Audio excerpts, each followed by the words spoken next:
What if everything you've ever needed was already inside you? What if the strength you've begged for, the peace you've chased, the clarity you've prayed for, was never meant to be found in someone else's voice? And what if Marcus Aurelius, emperor of Rome and student of the Stoic path, whispered across centuries just one truth: everything you need is within? This isn't philosophy meant for scholars in robes or rulers in marble halls. This is for you. Wherever you're sitting right now, however lost or strong or uncertain you feel, you don't need more from the world to begin healing. You just need less noise between you and the truth already humming beneath your skin. Marcus wrote not for the world, but for himself. He didn't plan to become a philosopher. He became one by necessity, by war, by grief, by waking up each morning with the weight of an empire and still wondering how to find his soul in the silence between battles. And so he wrote. He wrote words he never intended anyone to read, pages scribbled like prayers, thoughts more honest than confessions. Look within. Within is the fountain of good. He didn't tell us to conquer more. He told us to return to ourselves again and again. You may not be an emperor, you may not rule cities or armies, but you rule something far more difficult: yourself, your mind, your breath, your moments. The battleground may be quieter now, but the war is just as fierce, and Marcus's reminder is just as relevant. Go within. Stop running from the silence. Sit down in the discomfort. There's something waiting for you in the stillness. Think about how much of your life has been shaped by what you thought was missing. The love you didn't get, the validation that never came, the applause that wasn't loud enough or didn't last long. You became convinced that you were not enough because the world didn't hand you the things you were told would complete you. But here's the truth: they were never meant to. No one outside you can make you whole. No job, no lover, no spotlight, not even the perfect version of your future self. You are not unfinished because something is missing. You are unfinished because you've forgotten to look inside. Marcus wasn't giving advice. He was begging himself to remember. You have power over your mind, not outside events. Realize this, and you will find strength. He wrote this as an emperor, lonely, aging, responsible for lives beyond number. And he still had to remind himself: control the inside, let go of the rest. That's what Stoicism is. Not apathy, not indifference, not cold rejection of emotion, but courageous clarity in the face of chaos. It's the art of choosing your inner weather, no matter the storm around you. And to choose that, you must know where to look, not outward, but inward. Most people fear solitude. They fill their days with tasks, their nights with noise, their lives with layers of distraction. Because the silence is too loud, the mirror too sharp. But the Stoics saw it differently. The silence isn't empty, it's sacred. The mirror isn't cruel, it's honest. And solitude isn't loneliness.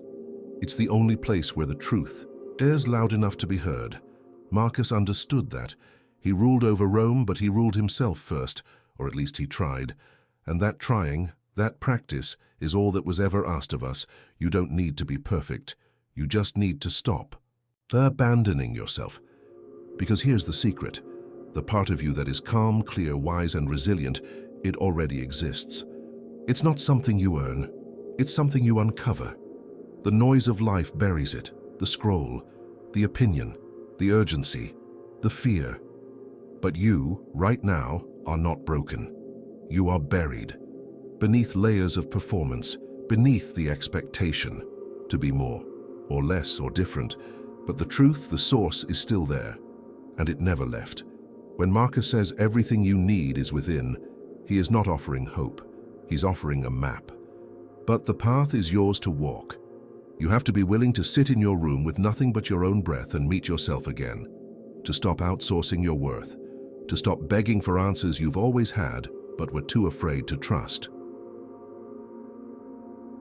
You are not weak because you forgot. You are strong because you are remembering now. The moment you begin to remember, really remember, that your worth is not defined by others, something begins to shift inside you. The panic fades. The noise dims. Not because the world has changed, but because your relationship to it has. You no longer look at rejection as proof you're not enough. You see it as redirection. You no longer see silence as a void. You see it as sacred ground. You no longer need someone else to choose you. You have chosen yourself. That's the power Marcus tapped into, night after night, in the pages of his private reflections. He didn't need the philosophers of his court.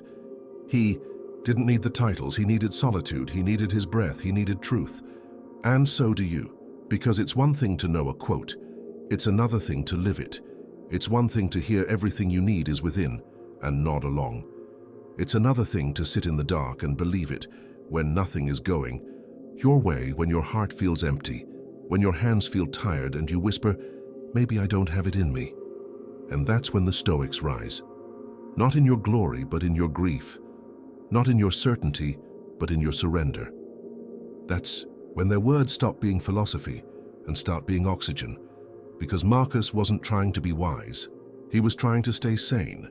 And his answer again and again was to return to what was inside. If you are distressed by anything external, he wrote, the pain is not due to the thing itself, but to your estimate of it. And this you have the power to revoke at any moment. What a radical idea. That we can revoke our suffering not by escaping life, but by changing how we meet it. And how do we change the way we meet life? By changing where we meet it from. Most of us meet life from the outside in. We ask, what do they think? Will I be accepted? Am I measuring up? But Marcus and the Stoic tradition teach us to meet life from the inside out. To begin with principle. To begin with stillness. To begin with what cannot be taken from us. That's the fortress Marcus built, not of stone, but of self. And you can build that too, not overnight, but over time. Every time you return to yourself instead of fleeing, every time you observe your thoughts instead of obeying them, every time you choose calm over chaos, breath over blame, clarity over control, you become stronger, not louder, not harder, but deeper. And that depth, it cannot be faked, it cannot be borrowed. It can only be earned in the quiet, in the practice, in the inner excavation, in the slow daily return to the truth that nothing out there will ever complete what was never missing in the first place. You were not born incomplete. You were born whole. But you've been trained to forget, to chase, to doubt, to seek yourself in places you were never meant to live. And now the invitation is clear. Come home to your breath, to your body, to the thoughts you've ignored because they weren't marketable. Come home to the part of you that doesn't need a reason to be worthy, because that part of you has always been there, beneath the stories, the roles, the pain. Still, quiet. Steady, like a mountain that doesn't move when the wind blows. That's Stoicism. Not the absence of emotion, but the presence of mind. Not detachment from the world, but attachment to what matters, and nothing matters more than the place you live from. So return, not because it's easy, because it's real, and because the real you, the whole, unshaken, inwardly rooted version of you is still there waiting. The truth is, the outside world will never stop pulling at you. The praise will always tempt, the comparison will always whisper, the fear of being forgotten will always flicker in your mind like a candle in the wind. But if you've learned to return to yourself, you stop being ruled by those things. They don't disappear. They just lose their power, because your roots have grown deeper than their reach. You no longer rise and fall based on the opinions of people who don't live your life. You no longer surrender your peace to strangers. You no longer chase a sense of belonging that you now know was never meant to come from them. It was meant to come from you, from the quiet decision to sit in your own presence and declare, I am enough, even now. Marcus Aurelius had the world's attention, and yet every night he came back to silence. He came back to the journal. He came back to what couldn't be bought or praised or crowned, because he knew that the most dangerous thing a person can do is forget themselves. You've done that before, we all have. You've molded your truth to fit into rooms you didn't belong in. You've betrayed your own boundaries just to keep someone comfortable. You've swallowed your voice in the hope that someone might love the quiet version of you more than the whole one. And it never works. Because even if you win the room, you lose yourself. And no applause is loud enough to drown out that ache. That's why Stoicism isn't about turning away from the world. It's about turning toward yourself so that you can re-enter the world with integrity, with clarity, with an inner compass that doesn't swing every time the wind changes direction. Marcus didn't retreat because he hated life. He retreated because he loved truth. He knew the external was always changing, but the internal could be trained, strengthened, centered. That's what you're doing every time you stop chasing, every time you turn off the noise, every time you choose silence over stimulation. Stillness over strategy, reflection over reaction. You are reclaiming your life, because a life lived only outwardly is never truly lived. It is performed, it is managed, it is survived. But a life lived from within, that is a life that breathes, a life that feels both the sorrow and the beauty, a life that embraces the ache without needing to escape it, a life that shows up fully, honestly, without masks. And isn't that what you really want? To stop pretending, to stop grasping, to stop needing so much, just to feel okay. Marcus whispers the same reminder every time we forget. The soul becomes dyed with the color of its thoughts. So what thoughts are you carrying right now? Are they thoughts of lack of fear, of unworthiness, or can you begin right now to paint your mind with truth? The truth that you are whole, the truth that you are free. The truth that your peace does not require permission. You may not be able to control what others think of you, but you can choose what you think of yourself. And if you begin there, if you commit to digging every day into the wellspring within, you will find something no one else can give you, yourself. And when you have that, the world no longer owns you. And when the world no longer owns you, something miraculous happens. You begin to live, not react. You stop chasing noise. You start listening to intuition. You stop performing for approval. You start acting from alignment. That's the turning point. It's not loud, it's not dramatic, but it's real. You wake up one day and instead of asking, what do they want from me, you ask, what do I want to give? Instead of, how do I measure up, you ask, what do I truly value? And instead of, how can I fix myself to be loved, you whisper, how can I love myself into wholeness? That shift, born in the quiet, in the repetition, in the stoic return to self, that shift is the foundation of freedom. Because for so long, your energy has been spent trying to be acceptable. You've filtered your truth to make others comfortable. You've numbed your intuition to meet someone else's expectations. You've worn masks so convincingly, you started to believe them.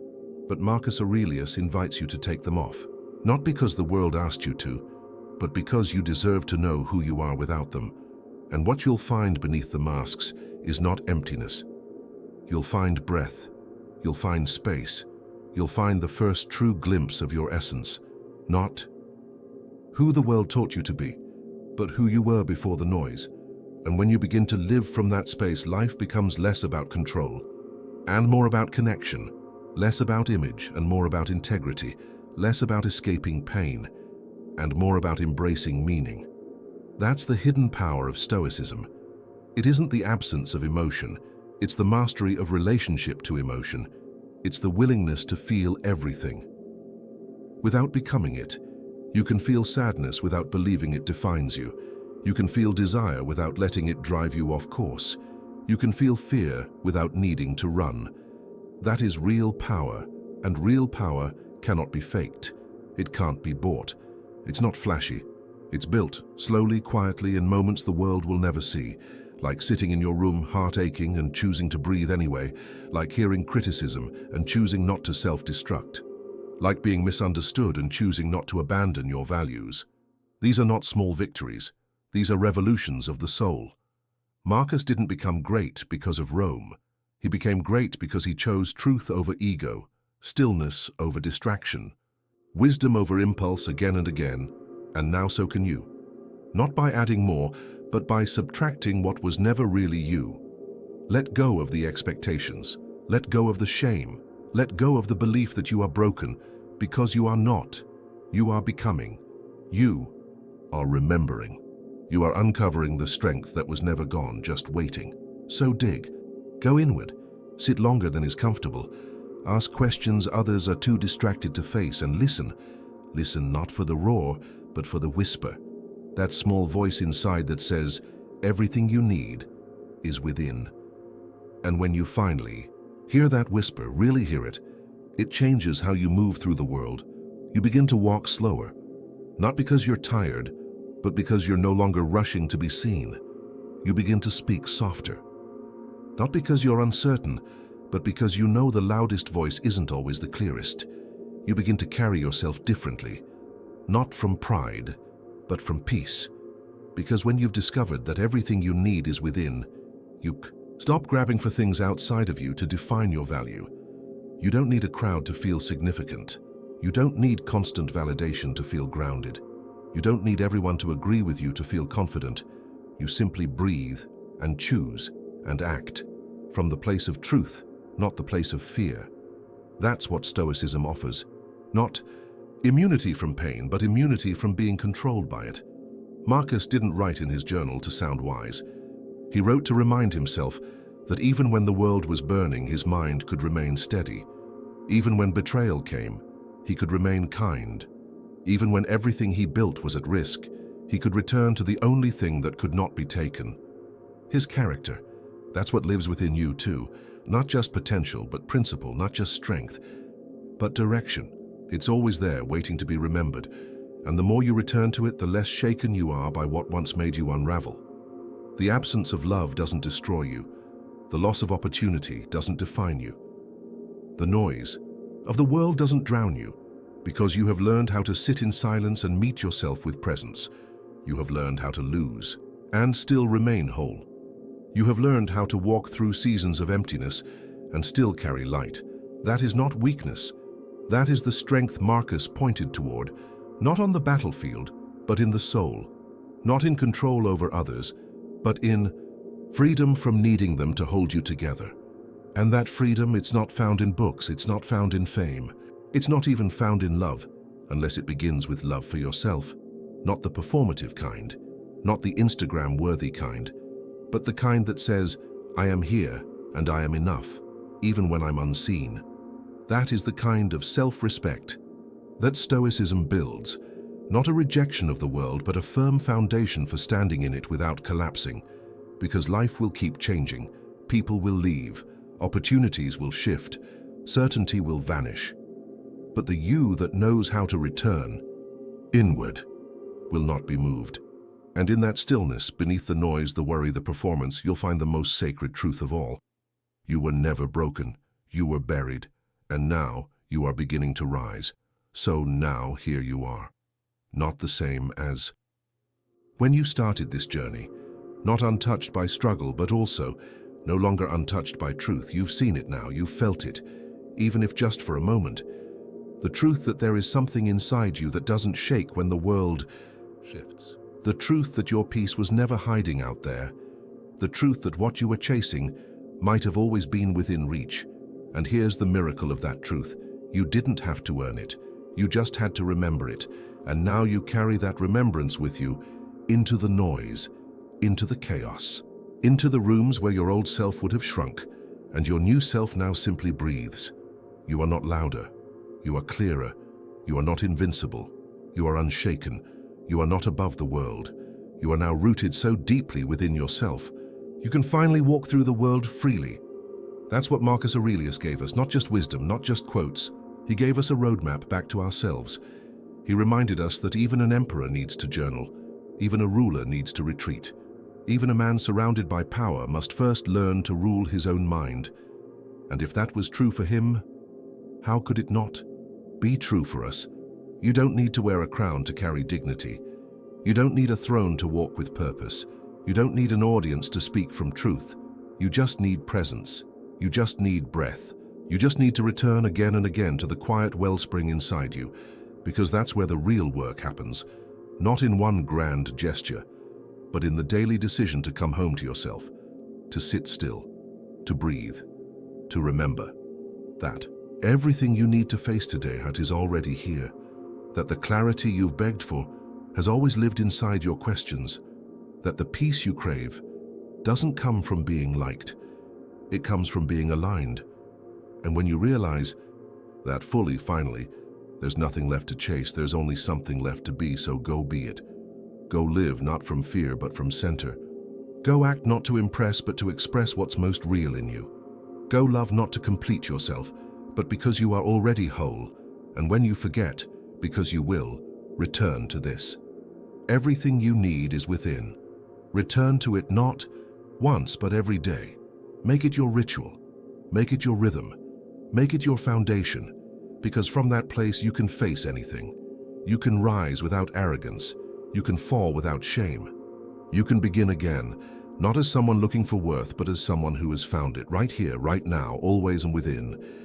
If these Stoic quotes helped you find peace in your loneliness, don't forget to like, comment, and subscribe. More Stoic wisdom is on the way. And leave a dot so I know you were here.